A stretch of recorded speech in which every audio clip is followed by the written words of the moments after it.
Um grupo de homens em Minas Gerais decidiu criar uma república. Tinha bandeira desenhada, tinha lema em latim, tinha data marcada, tinha plano detalhado. Ia ser a primeira república da América do Sul, 33 anos antes do Brasil existir como país. Não foi, porque um deles fez uma conta.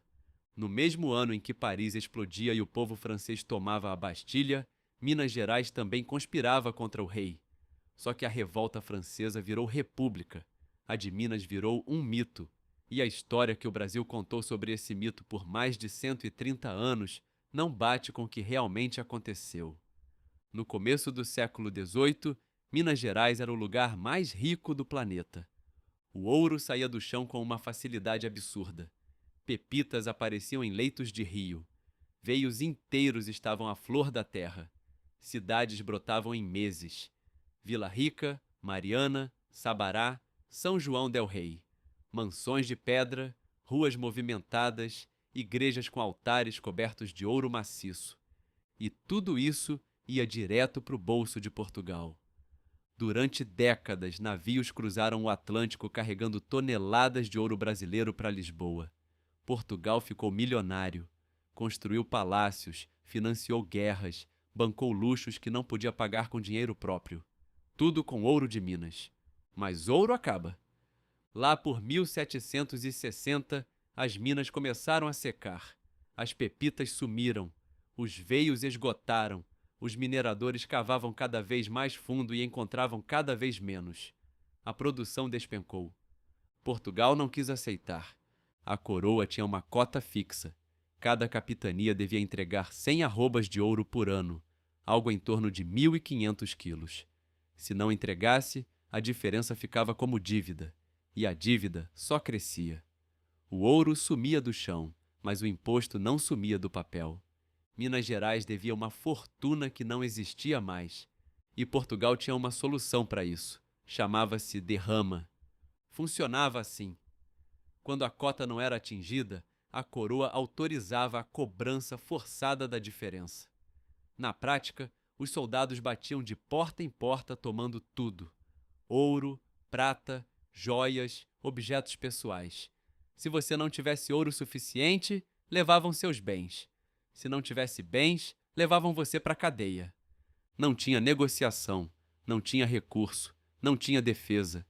A última derrama tinha sido em 1763 e ainda era lembrada com horror. Famílias destruídas, gente presa, comércio paralisado. E em 1788, o boato de que uma nova derrama seria decretada se espalhou por Minas como fogo em mato seco. A população inteira já estava sufocada. Comerciantes, mineradores, fazendeiros, padres, todo mundo devia. Os ricos deviam muito, os pobres deviam tudo. E agora Portugal ia cobrar de novo. O medo virou raiva, e a raiva virou conspiração. Um grupo começou a se reunir em segredo nas casas grandes de Vila Rica. Não eram operários revoltados, não eram camponeses famintos, eram os homens mais poderosos de Minas Gerais. Tomás Antônio Gonzaga era desembargador, um dos cargos mais altos da justiça colonial, poeta famoso, amigo pessoal de autoridades em Portugal. Cláudio Manuel da Costa era advogado respeitado, dono de propriedades, intelectual de renome. O coronel Alvarenga Peixoto era latifundiário e oficial do exército colonial. O padre Rolim era contrabandista de diamantes com uma fortuna escondida. E tinha mais. Muitos mais. Gente com poder, com influência, com muito a perder e muito a ganhar. E no meio deles, um alferes pobre chamado Joaquim José da Silva Xavier. Posto mais baixo da oficialidade militar, salário miserável. Vivia endividado. Arrancava dentes nas horas vagas para conseguir pagar as contas. Por isso o apelido, Tiradentes. Ele era um entre vários. Por enquanto. O grupo não era improvisado. Liam iluministas.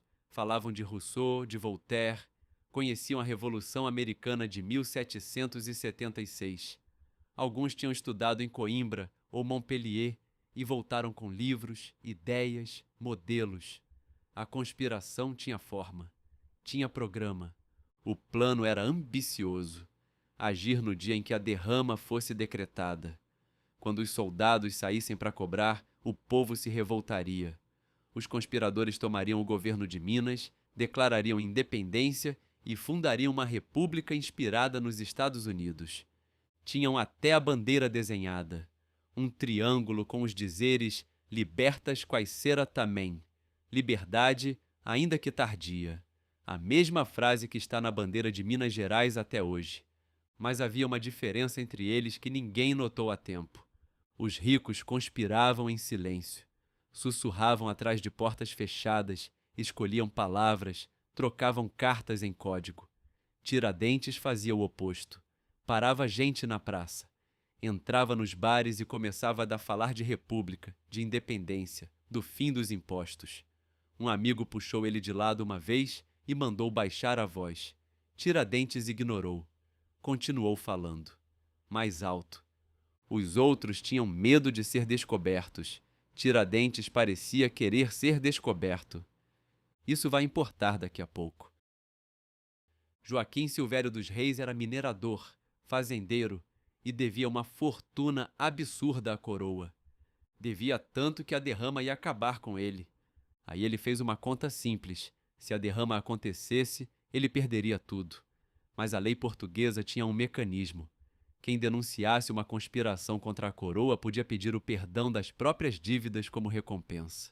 Era legal, era registrado, era conhecido. Silvério não virou contra a República porque era monarquista convicto. Não traiu por patriotismo. Fez a matemática. Era mais barato entregar os amigos do que pagar o que devia. Procurou o governador, o Visconde de Barbacena, e entregou tudo. Nomes, datas, planos, detalhes. Cada um dos seus amigos, cada reunião que participou, cada conversa que ouviu. Vendeu todo mundo para limpar o próprio nome. Silvério não foi o único traidor. Outros dois fizeram o mesmo. Brito Malheiro e Correia Pamplona. Mas Silvério foi o primeiro, o mais detalhado e o mais covarde. O governador recebeu a denúncia e cancelou a derrama imediatamente. Não precisava mais cobrar imposto à força. Agora tinha algo muito melhor nas mãos. Tinha um exemplo para fazer. As prisões começaram em maio de 1789. Um por um, os conspiradores foram capturados e levados para celas no Rio de Janeiro. Tiradentes tentou fugir. Foi o último a